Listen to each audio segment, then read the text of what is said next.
Are you a Carrie, a Charlotte, a Samantha, or a Miranda? Yes, we're looking at the ladies from Sex and the City. Hello everyone, I'm Sarah from Everyday Starlet. Welcome to my channel. I make videos to inspire you to be the star of your own life. I'm continuing my masculine, feminine energies film breakdowns with a TV show. Yes, we are going to look at the wounded feminine archetypes as seen through the ladies of Sex and the City. If you're not familiar with what I mean by masculine and feminine energies, I have a lot of other videos talking about that, but a brief overview.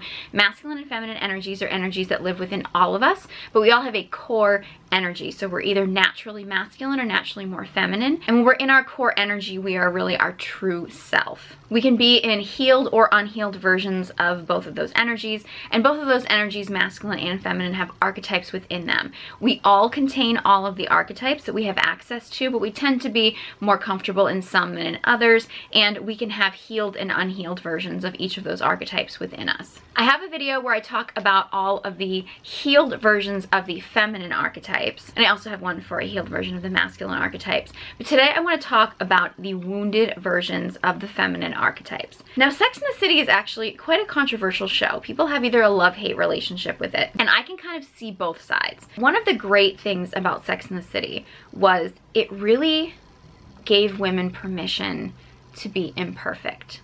I think our society had gotten to a place where women were feeling so much pressure to be perfect. You know, you had the, sort of the 1950s, early 60s housewife that was always trying to achieve this perfect image and this perfect Betty Crocker lifestyle. And don't get me wrong, I love that like 1950s housewife aesthetic. I totally do.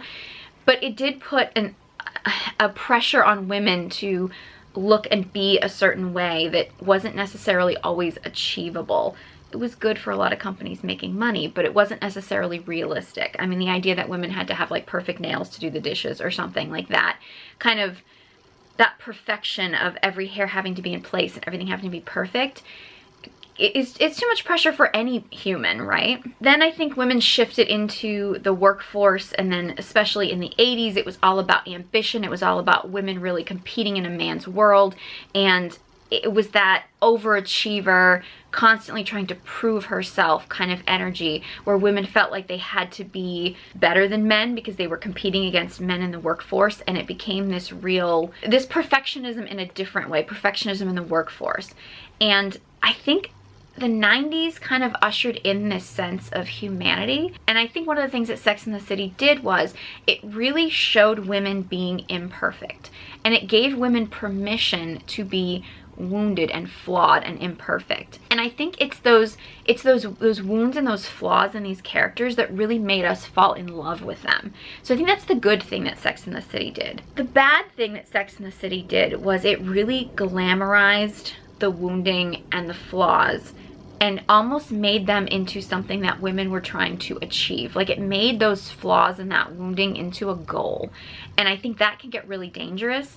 I think it's really good for society, if you want to control people, is to keep people, men and women, in a very wounded state. So I won't deny that there wasn't some media manipulation going on in the course of this. And I have other videos, and I'm going to do a lot of videos about media manipulation and stuff, so I'm not going to get into that in this particular video, but I do think that's a factor. And I think when you put women in a very wounded state, it creates unhealthy and unstable relationships and an unstable society.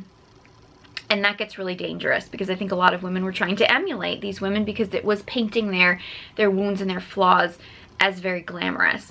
And I think it's a fine line. I do think that people do need to accept their humanity and accept their wounding and accept their flaws and love themselves through them, and be aware enough of them to strive to heal. Because I think the first step is awareness, and then the second step would be healing. I actually think most of these women, if they had the awareness of what their flaws and their wounds were, even just that awareness and maybe taking steps in the right direction, their lives, their careers even, and especially their love lives would have gone so much smoother. Of course, that wouldn't have been good for the drama of the show, but do we really want all the drama of that show in real life? Maybe some people do. I don't think we all do, though. So that is why I really felt like these characters were such great examples of the wounded feminine archetypes. Breaking down the show was actually requested, and I was really excited to do this breakdown, but as I was looking at the characters and the breakdowns, I realized what an amazing example these characters were of the wounded feminine archetypes. So before we get into this, I want to mention that when I talk about these characters and their wounding and their flaws, I'm not doing it with any shame or judgment. So if I trigger any of you, or I point out any of your wounds or things that you feel are flaws, or maybe you feel like your flaws are your strengths or anything like that, I see a lot of myself in a lot of the flaws and woundings of some of these characters. So I'm not coming from a place of judgment or shame. I'm just coming from a place of awareness. If any of these character traits that I mention are things that you love about yourself and you want to keep within yourself, then fine. I'm not here to judge anybody or tell anybody how to live. I just think that being aware of some of these things can really help people in their lives and can help them decide where they want to heal and where they don't want to heal. I'm also going to mention some of the men in each of these women's lives and kind of analyze their relationships from a masculine feminine perspective as well. So yeah, let's get into these characters. Let's start with Miranda. Miranda is an interesting character in the sense that I have a hard time figuring out whether she is truly masculine or truly feminine at her core. She lives her life in a very masculine way. That's not a bad thing at all. As I said before, we all have both energies within us, masculine and feminine. The thing is, you ideally want to be in a healed version of both of those energies, and you want to be able to spend the majority of your time in your core energy, because the more time you spend outside of your core energy, the more it's going to start draining you and the more likely you are to have wounding in either masculine or feminine energies. I would say Miranda is a perfect example of the wounded huntress. The huntress archetype is the most masculine of the feminine archetypes. It's the go-getter. It's the one who wants to achieve goals. It's the one that has power and confidence, that like will take on any task. Miranda does embody those things, but she does it from a very an ego place of needing to prove herself. It's not from a place of grounded confidence most of the time. It's from she's got a chip on her shoulder. She's constantly trying to prove herself. She's driven by the success of the outside world, what her job status is, where she went to school, things like that. They're always at the forefront, where it's always a sense of trying to prove herself. Now, I understand she's a woman who is competing in a very masculine environment. She's trying to be a partner in a law firm in New York City. So it's perfectly understandable why she would feel that way, because I'm sure she's been through a lot of judgments, shame, people putting her down. So it's understandable why she would be that way. It's just not necessarily the healthiest way to live. If you notice, she puts up a lot of walls. There's a lot of barriers, which having a protective shield around you and having boundaries can be very good.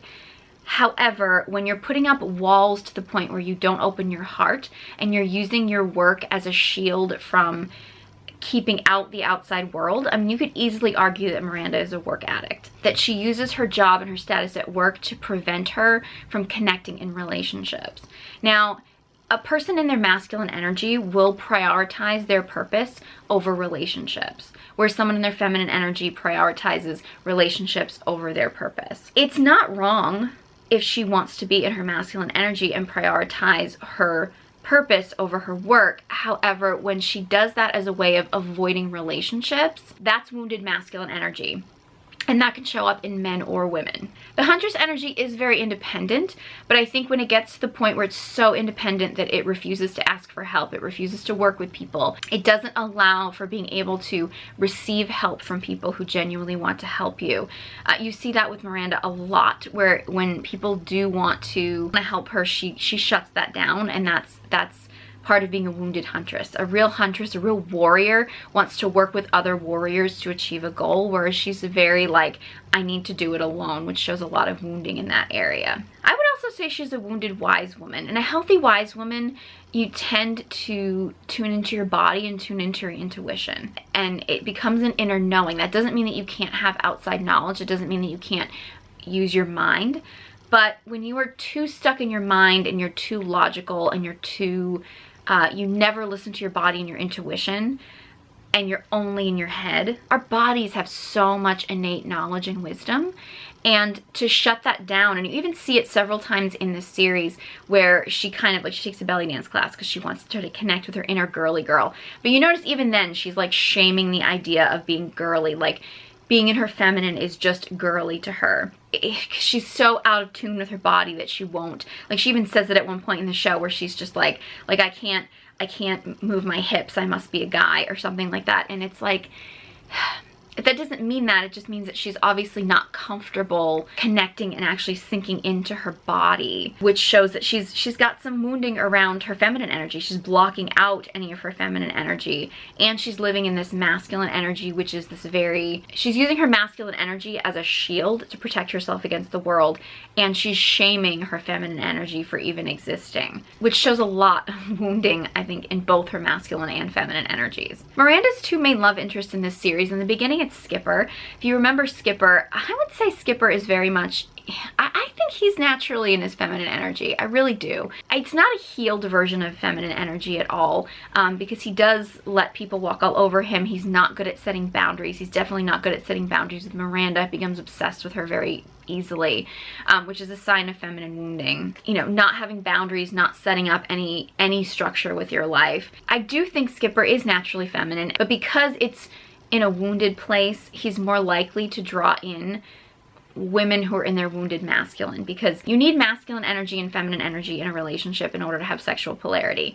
Partners don't always have to be in those opposing energies, but they're not going to be sexually attracted to each other if they're not in those opposing energies. And because the opposite energies tend to attract, if somebody is in their wounded feminine, they're likely to call in a wounded masculine. And in this case, you can tell by learning about Skipper's other relationships, that's his pattern. He tends to attract women who are in their wounded masculine energy, hence why he connected with Miranda. Now, the interesting thing about Miranda that makes me wonder if she truly is masculine or feminine at her core is when she gets involved with that lawyer who is the real jerk, and he's not in much of the show, but she hates that he's so mean and rude, and he is very mean and rude. But then he starts telling her what to do and being dominant in the bedroom, and she really likes that. That could be a sign that she's too much in her masculine energy all day, and in the bedroom she wants to relax into her feminine energy, and that's actually fine. It's a hint that she might actually be feminine at her core,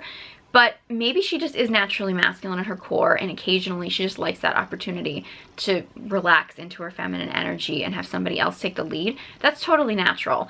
It's just, again, it's difficult with her to really know what her core energy actually is. And she meets Steve. Oh, Steve and Miranda, the on-again, off-again couple that I always root for them. I really do. As much as I'm not sure if Miranda is masculine or feminine at her core, I'm not totally sure if Steve is masculine or feminine truly at his core. However, I'm inclined to feel like he is more feminine at his core. And I actually think he has much more healed feminine energy than, say, Skipper, and definitely Miranda. Steve loves life. He loves life. He flows with life. He's a bartender. He loves connection. He loves to be sociable. He prioritizes having a relationship with Miranda over his purpose in life because he really wants that connection. He's fun-loving. He lives for the moment. He's very much in feminine energy, and most of the time it seems rather healed feminine energy. I do think he slips into some wounded feminine energy sometimes. They go through a phase when they're living together where he doesn't really have any ambition at all, and he kind of ends up sort of just sitting around watching television. He decides that maybe they should have a baby to try to save their relationship. Those things start falling into wounded feminine energy. This idea of being very listless, of not having any drive, not having any ambition or reason to get up in the morning. Those things can be very wounded feminine. He's kind of sinking into a depression. The problem with Miranda and Steve is that I honestly think Miranda probably is more likely masculine at her core, and Steve really is more feminine at his core. And that can happen. It's actually not super common, but that totally can happen. But I think they both hold so much shame around that. Miranda thinks she should be the girl, like she should be the woman and that she should be more feminine, and Steve thinks that he should be the man and he should be more aggressive. And he even calls her out one time. It's just like, you know, Miranda, it's like, you're the guy in the relationship. Because I think he's ashamed because he feels like he should be stepping more into his masculine and she feels like she should be stepping more into her feminine. Then yeah, I mean, they really should be healing those energies so that they can step into that. So Steve can step into his masculine energy. So Miranda can relax into her feminine once in a while. However, if they really are just, you know, she's really masculine at her core and he's really feminine at his core, be that, you know what I mean? I think releasing that shame and just being that together, I think would have made their relationship go so much smoother. They wouldn't have constantly been butting heads, because they were butting heads a lot because of that shame. Because she felt like she should be taking on a different role and he felt like he should be taking on a different role. And it's like, as long as you're taking on the role that you're happy in, that you're comfortable in, the healed version of your natural core energy, and you have a partner who's in the opposite version, a relationship can work. And I think when they actually just relax into who they naturally are, that's when they come together. And it's when they don't do that, or their wounding sinks in, that's when it starts to be a problem. You know, these relationships where the woman is more masculine and the man is more feminine, they can work as long as both partner is really honoring the healed version of their natural core energies. Now let's look at Samantha. Samantha, it's interesting because I feel like every time I study the feminine archetypes and the lover comes up, people always use Samantha Jones from Sex and the City as an example of the lover energy. I see her as a very wounded lover energy. I actually find Samantha to be very much in her masculine energy. I don't think she's in a very healthy connection with her feminine energy at all. And I definitely don't think she's in a healthy connection with her lover energy at all. And this is not me shaming anybody for being promiscuous or being sexually active, which is exactly what a Samantha would say. She would attack me for judging her, which is very unhealed masculine energy. Not gonna lie. It's not about that. This is not about whether or not a woman enjoys being sexually active or having multiple partners or anything like that. Samantha, she obviously enjoys sex, but I don't really believe that Samantha has sex from a place of connection. Lover energy is about sexual energy, it's about sensual energy, and it's about connection. It's about open-hearted connection with people. You don't necessarily have to be fully in love with the person that you're having that kind of a connection with, but to really fully embody your feminine energy, and specifically your lover energy, your heart needs to be open. You need to be open to love, whether it be just love in that moment or whether it be love for a lifetime. And Samantha is shut down to love. And I find it hard to believe that she's really fully in her pleasure. You know, she appears to be having sexual encounters as a way to avoid feeling. She mentions that several times, is she's trying to avoid feeling things, avoid letting herself feel things. For people, for life, it's, you know, anytime an emotion comes up, it's like, oh, I need to go have sex with someone. I also think she uses sex a lot as a way of, it's not necessarily manipulating men, but it's almost like a revenge to men. Even though you don't find out a lot about Samantha's early life in this show, she just, to me, her whole demeanor to me appears as if she's probably been hurt by men, probably used by men a lot when she was younger, likely because she was highly sexual, and that does tend to happen in women who become highly sexual at a young age, and maybe they just naturally have a lot of sexual energy, and then a lot of men use and abuse that. Whether they mean to or whether they're just being young and don't know any better, they tend to use and abuse that. And I think Samantha has now put herself in a position where she's going to use a man before he gets to use her, which is not relaxing into the pleasures of the feminine lover energy. That's very much, it's ironic because it's like you're using sex as like a shield to feeling things. And you notice anytime that she does start to open her heart, she wants to shut it back down again. She's afraid to open her heart. And if she's been hurt in the past, hey, that's understandable. It's not a judgment, but I think she really does want to find love. I mean, I think we all really want to find love in the end of the day. You know, it's just a matter of how much healing we need to do in order to make that happen. Anytime that she's with a man who tries to open her heart, she shuts it down again, or she shuts him down, or she pushes him away, or she uses sex.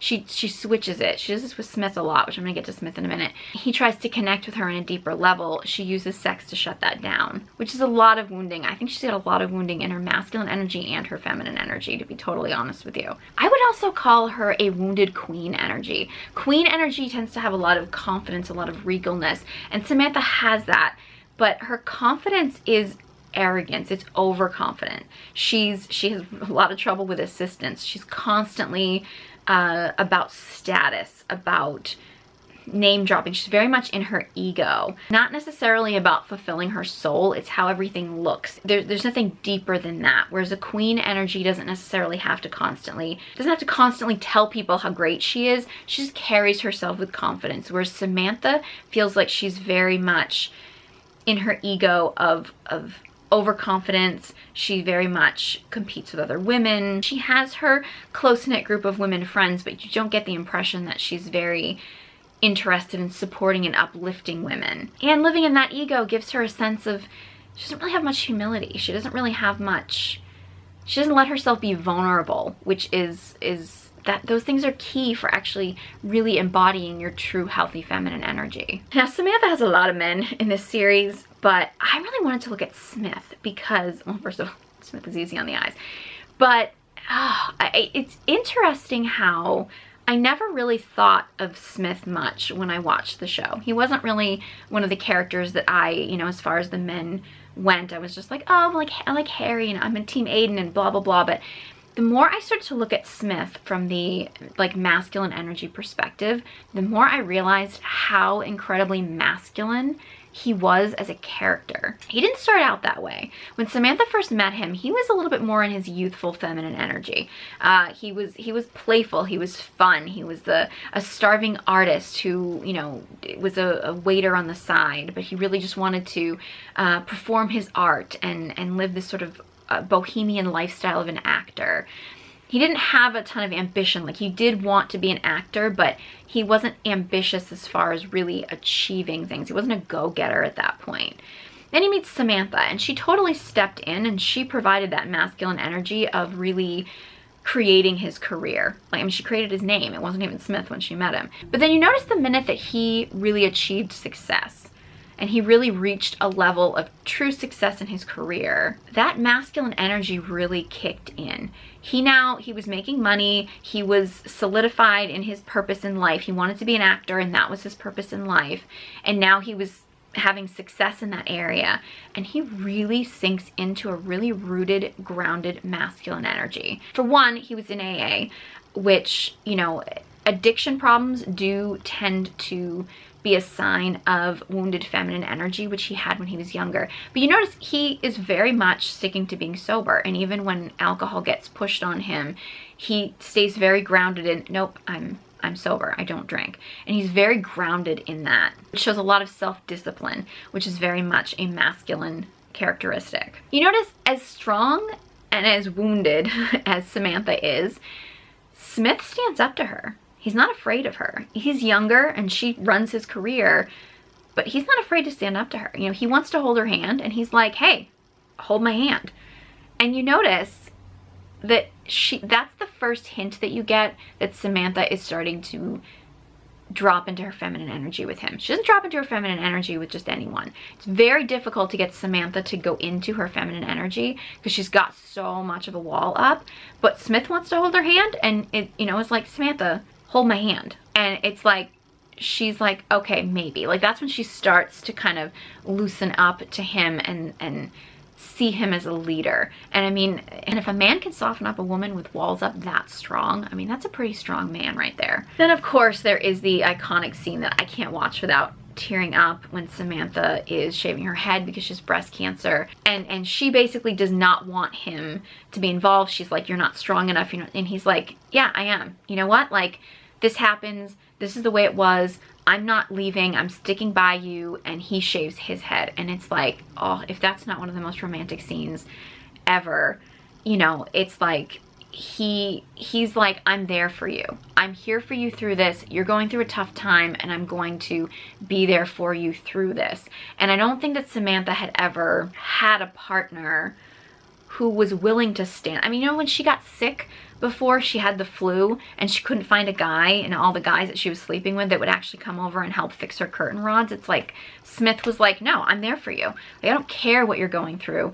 I'm there for you. And the scene that I think embodies the masculine and feminine energy interactions the most, probably throughout this entire series, is the scene where Samantha and Smith are at a party. It's kind of a party for him. Samantha leaves the party with her ex-boyfriend Richard, who, by the way, is massively in his ego. By the way, he's like the perfect example of a man living from his ego. She leaves the party with Richard and to sleep with him, basically. And when she comes back down the elevator and sees Smith sitting there waiting for her, like, she went off and slept with another man, and he was sitting there waiting for her, and said he just wanted to make sure she got home safe. If you notice, Samantha doesn't show emotion very often. In that moment, she broke down and cried, and he caught her. He held her and picked her up. I can't think of a better example of the masculine, first of all, showing protection. A masculine being will put protecting their feminine partner above everything. I mentioned this in my Casablanca video, and the fact that he would prioritize her protection and her safety over his obvious pain, because I mean, she was off with someone else. And then the fact that when she broke down, like, she could tell that she'd never felt that from a man before, and who had just wanted to protect her and love her through all of her flaws. I mean, what she had done to him was arguably horrible. I mean, you know, that was incredibly outside the boundaries of a relationship, and I am not at all saying that men need to just sit there and wait for their partner to go off and sleep with somebody else. Like, I think if Smith had said, this is over, I don't think anybody would have judged him at all. Like, I'm not saying that that is necessarily an aspect of the masculine, but the fact that he put her protection and her safety above his own feelings, then when she finally was able to release and let go of her emotions, you could tell that those tears were emotions that were building up for so long, and she finally felt safe to release them with him, and then he physically caught her as she was collapsing. And that the masculine is like the cup and the feminine is like the water in the cup. So the fact that she essentially, she's crying, she turns to water essentially, and he becomes that strength that holds her. That is masculine feminine energy dynamics at its best. And the fact that someone who had so much wounding and so many walls up and was so in both wounded masculine and wounded feminine energies as much as Samantha was, the fact that Smith was masculine enough to create that dynamic, it just proves how masculine he was. And I honestly, looking at this show and looking at these characters from the masculine feminine dynamic, gave me such a new respect for Smith and his true masculine energy. Now let's look at Starlet. Oh, Starlet, I'm such a Starlet. When it comes to relationships, I'm totally a Starlet.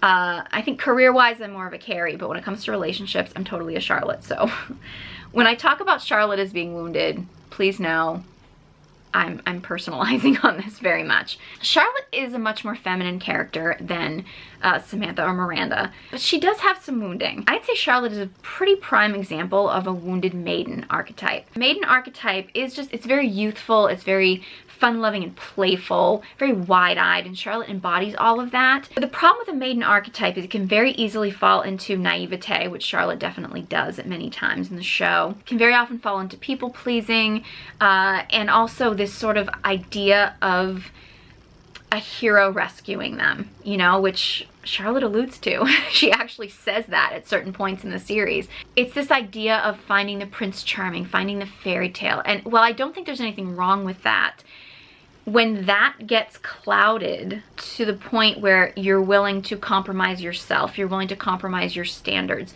you're not really seeing things for how they truly are or listening to your own intuition, listening to your own inner wise woman, because you just want the ring, you just want to be a wife, you just want to be a mother, you just want that guy, you want that fairy tale story, and you don't care where that fairy tale comes from. That's when it starts to get into the wounded maiden energy. And obviously the fact that Starlet, I mean, look, Starlet's story of her first marriage, it hits home for me. You know, it was very much for Charlotte and for me, very much a good on paper. Like she said, her marriage was a fake Fendi. You know, there was no substance to it, but she wanted it. Like she wanted it because it looked good. Trey was great on paper. There was no depth there, there was no substance, but she wanted it, and so she went for it and didn't really keep her eyes open to what her needs were. She ignored her needs a lot in that situation to sort of accommodate him, and that built up a lot of resentment, which ended up being a lot of the downfall of their relationship. So believe me, I still want my fairy tale romance. I'm still waiting for a guy to show up with a shoe that fits me and we live happily ever after. But when you don't have that discernment, you don't listen to your intuition, and you don't pay attention to your own needs, and you just ignore them just to get the fairy tale, that's when it starts to get into the wounded maiden. I'd say Charlotte also has the wounded mother energy, which also comes, I think, from wanting to be a mother so badly. And I also think that that energy for her slips a little bit more into, that's where she slips a little bit into more of her wounded masculine. She needs to be in control. She's a bit of a control freak. Things have to go her way, and she needs them to look right and look a certain way, and that's very wounded mother energy. Healed mother energy tends to be very nurturing, very warm. It's to be more accepting of flaws, whereas Charlotte is very nitpicky. She's very controlling. Things have to be perfect and they have to go a certain way. Also, wounded mother energy also happens when you solely define yourself as a wife or a mother. And I'm not at all shaming people for wanting to be a wife and mother. I'm not at all shaming people for wanting that to be a part of their identity. When it becomes their whole identity and they don't tap into any of their, say, healthy huntress energy, which allows them to be independent and to have that level of that, like, we all need some of that, because then it starts to fall into the category of doing anything to be that wife and mother, and you can end up putting yourself in situations that aren't necessarily healthy just for the sake of that definition. It also falls a lot under people pleasing and not really taking care of your own needs, and you constantly are trying to nurture others. I think Charlotte mothers Trey a lot in their marriage and their relationship. I mean, in reality, he was looking for a mother, so he found someone who was a very wounded mother. But yeah, I mean, look, I'm not shaming anybody for wanting to be a wife and mother, and I've been a Charlotte, and I probably to some extent still am. You have to be really careful of that wounding and of not tapping into your healthy inner wise woman and knowing your intuition, not tapping into the healthy huntress energy, which allows you to have a sense of autonomy, not being able to tap into the lover energy and enjoy the actual pleasures of life and the pleasures of the things that you've created, not stepping into that healthy queen energy of having that regalness and confidence. And I think as much as I love Charlotte, I really do, I feel like if she was tapping into some of the healthy parts of those energies, I think it would help balance out some of the wounding that she has in her maiden and her mother energy. Charlotte and Harry, it's interesting. I always thought of them as couple goals, but the more I started analyzing them from a masculine feminine perspective, the more I started to realize that I don't know if they would work as well in real life. They might. Harry he's not necessarily wounded in an extreme sense. He obviously is in a healthy connection with his masculine energy. He's got a career, he's got a focus, he's very good at his job. And he seems to be in a pretty good connection with his feminine energy too, where he's willing to express his emotions, but he's not necessarily a strong man. And I think that kind of works because Charlotte is so need to be in control.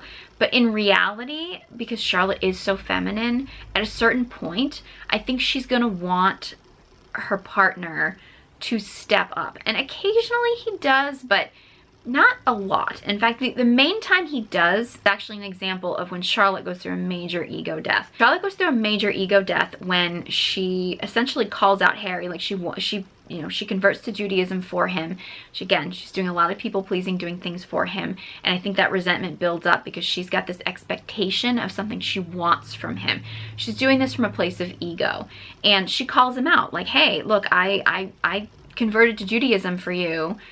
Why haven't you proposed yet? And she's in this very like closed-hearted, I'm in this for me, I did this for you, you do this for me. And she starts bringing up that, I mean, she's always had a little bit of discomfort with him not looking the way that she thought her husband was supposed to look. And she essentially calls him out like, hey, look, you're not as attractive. You're not attractive enough for me. What do you think people think when they see us together? And that was her in her ego. And him standing up to her and saying, I'm out, I'm done, I'm not doing this anymore, and them breaking up, I think was a massive ego death for Starlet. And I think it was something she really needed to go through. And that's when they came together. And of course, there's the iconic scene where he proposes, where she basically, she's so in her feminine energy. She's so like, you know, I'm sorry, you know, you can tell her ego has been shattered and she's from her soul. She's now like, I just want to be with you. I don't care if I'm defined as your wife. I don't care about the definition anymore. She just wants to be with him, and she opens up her heart and she ends up getting exactly what she wants. I'm gonna get emotional just thinking about it because that scene is like, oh, so good. It shows the ego death in the feminine, but she was also very much in her masculine energy. She was trying to control the situation, which is usually a very wounded masculine energy of that control. And I do think that in reality, Harry's a little bit too much of a pushover. And eventually I think Charlotte's going to, like in real life, and I think it works in the show, but in real life, I think someone like Starlet would just keep taking control, and that wounded masculine energy would kind of keep creeping in until Harry eventually snapped and stood up to her. I could see potential for them having problems. However, they are very good at shifting into whichever energy the other one needs them to be in. You know, when Harry gets emotional, Starlet gets very grounded and very solid. When Starlet gets emotional, Harry gets very grounded and very solid. So they do have a lot of positive aspects to their relationship. I do see a potential for them having some problems though, as far as him not being quite as strong and as masculine as she might need him to be. I do still love them though. Now we get to Carrie. Carrie, oh, Carrie, our favorite wounded wild woman.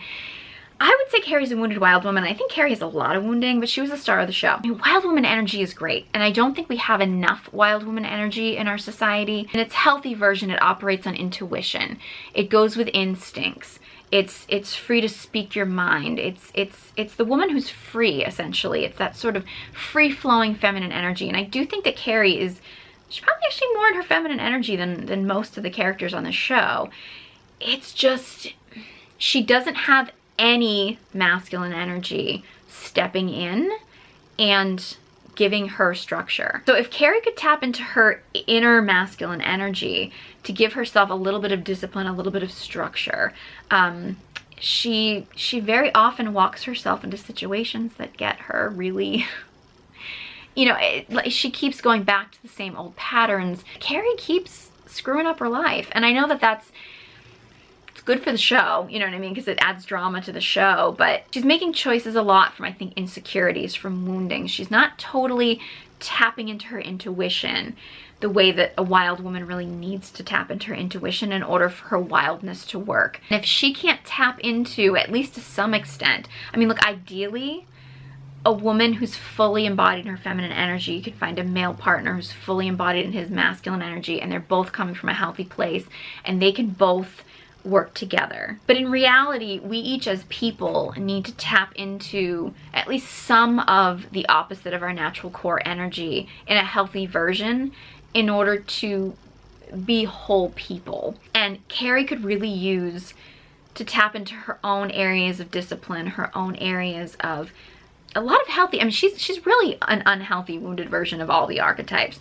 And I think if she tapped into her inner wise woman, when she thinks she's flowing with her emotions and her intuition, but she's actually letting her insecurities and her wounding run the show, she tapped into that inner wise woman, she'd be much better off. I think her huntress energy and maybe protecting herself a little bit more. She doesn't necessarily have to be more ambitious with her career. She's a creative, she's a bohemian, there's nothing wrong with that. She doesn't want to be a Miranda who has that power job, and there's nothing wrong with that.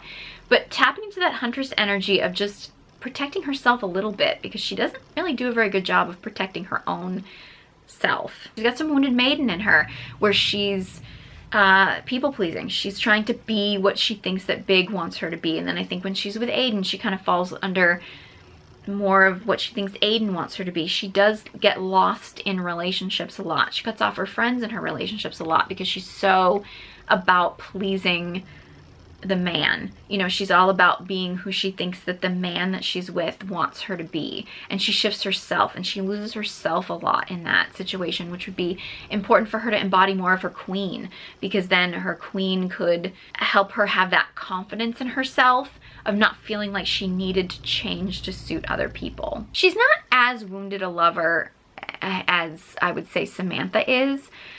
She does have some of that. Again, like, she tries to rush the relationship with Aiden because it's like, well, we should be having sex. Like, she tries to push that, and he's like, I want romance, and she's like, I didn't even think of that. When she's with Baryshnikov, I forget his name on the show, Petrovsky, Alexander Petrovsky. When she's with him, it's like he's trying to be romantic, and she's like, oh no, we don't do romance in New York. Like, she's shut off a bit from pleasure. Like, she does have a lot of sex on the show, but she's shut off from like the pleasures of life. Although she does have her pleasures. You know, she's obsessed with fashion and that whole aesthetic, and she does sink into a lot of that lover energy. She also has a lot of feminine energy as far as connecting with her friends. She puts her friendships at a high priority, although she does tend to put her relationships first many times. Which, honestly, the feminine can do that.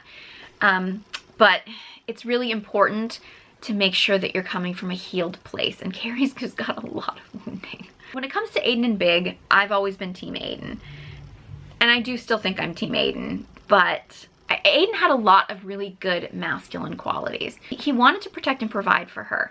He had a very traditional idea of love, you know. I mean, she, you know, needed her floors refinished. He was, I can refinish your floors.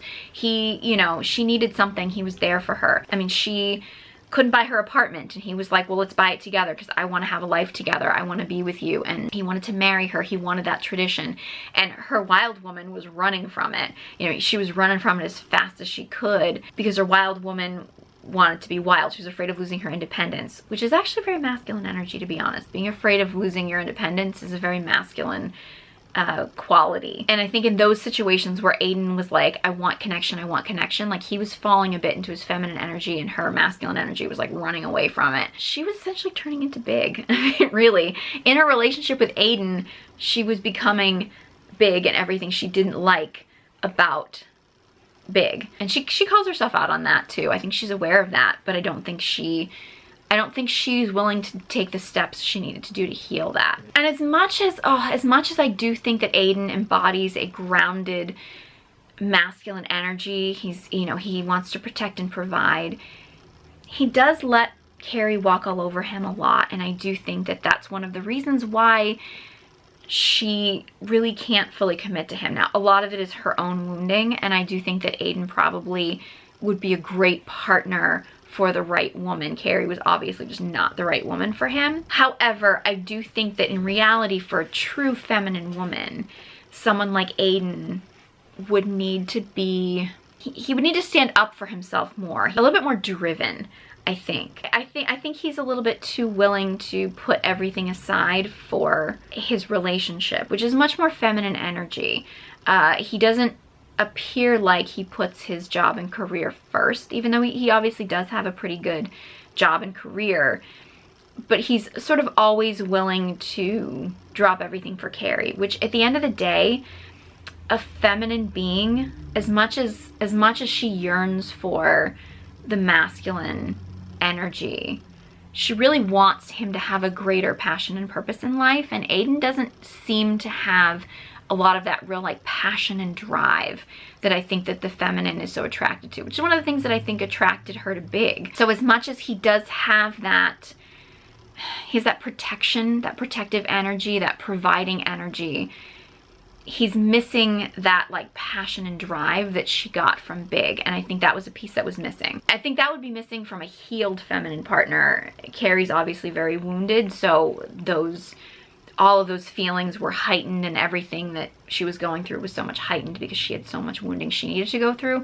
But I do think that that was one of the things that I think would repel a feminine partner from someone like Aiden. He didn't present himself as being a strong enough man to hold her. And again, she's very much in her wild woman. It needed healing, but she is a wild woman, so he wasn't necessarily a strong enough man. And I think she alludes to that. It's not about Aiden, it's actually about Big, but the idea of maybe some women aren't meant to be tamed, like that idea. Like, I do think that Carrie is a wild woman at heart, and if she healed that, she would still be a wild woman, and that Aiden was not quite wild enough for her wild woman. He wouldn't have been able to handle her wild woman even if it was healed. Now, Mr. Big.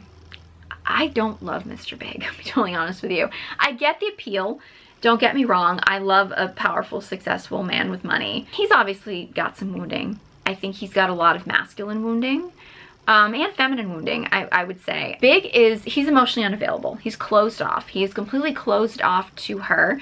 I don't think that Carrie's wounding necessarily helps the situation, because I think anytime he tries to let his guard down with her, she gets caught up in her insecurities and she shuts down, and I do think that anytime he does try to get close to her, she falls down a spiral, and I think he just can't handle it. He also can't handle her wild woman. I think he's in his ego a lot. He's obviously got an arrogance to him, thinks about himself a lot more than he does think about anybody else. She's drawn to that wounding. She mentions it too a lot of times, that, you know, I think she calls herself a masochist, and the concept that their relationship is like she's addicted to the pain that he keeps giving her. And I think that there's something to that. It's probably a trauma bond. I mean, we don't really know much about Carrie's early relationships. It appears like it's a trauma bond, really. She's chasing after the unattainable, and he keeps showing her his true colors. He keeps telling her who he is, and she just doesn't want to believe him. And I think part of their relationship was she was people pleasing. She was very much, she was controlling herself because she thought he wanted someone who was controlled, who was, you know, the perfect, polished, the Natashas of the world, who like never get upset, and that sort of prim, proper, perfect woman. So she hid her true self. She wasn't really bringing her true self to the relationship. She was holding back. And eventually her true self would come out, and it would come out in an outburst of some kind. It would come out, and I mean, she punched him at one point. And, you know, she throws food. She comes out in these outbursts because she's suppressing her feminine emotions so much to not shake up the boat with him. They come out and he can't handle them. As much as he's the type of guy who I think wants everybody to think that he can handle anything, that he's a tough guy, that he's a strong guy. But the minute that he is faced with feminine emotions, he can't handle it. It's too much for him. I mentioned this in my Breakfast at Tiffany's video about the feminine storm, and how certain men are able to handle that storm and be able to let the feminine express their emotions, but they keep them safe and sort of are a safe container, like Smith was for Samantha. Whereas with Big, and again, you don't really find out a lot about Big because he doesn't want to reveal much about himself, but you never see him get into his emotions. So you get the impression that he is very much suppressing his feminine emotions. He's not letting himself feel things. He's not letting himself express his emotions. And that happens often in men, where they're not encouraged to be able to express their emotions, so they come to resent feminine beings when they do express their emotions, because they feel like, well, I'm not allowed to express my emotions. Why should she be allowed to? And in reality, if Carrie had sort of let herself express how she was feeling in the relationship along the way, it probably wouldn't have needed to come out in that massive trauma outburst. But she didn't, because she was afraid of his reaction. She was afraid of him not being able to handle it. She didn't trust in his ability to handle her emotions. You don't have that kind of trust in a relationship. You as the feminine don't feel like your partner, your masculine partner, can handle your emotions, can hold you in that. You're not going to feel safe to let your emotions out. In the same way that, I mean, I don't know if Carrie would have been able to handle Big expressing his emotions or not. Like, that may have been an appeal with them. I don't know, but he didn't do that, so it was hard to really know how she would have reacted to that. And I don't know if he would have trusted her. I mean, maybe he wouldn't have trusted anybody in expressing his emotions like that, but he obviously didn't trust her enough to really let go in that situation. I mean, really Big is a tricky character. I don't think he was in a healthy place with his feminine emotions, and I don't think he was in a healthy place with his masculine energy either.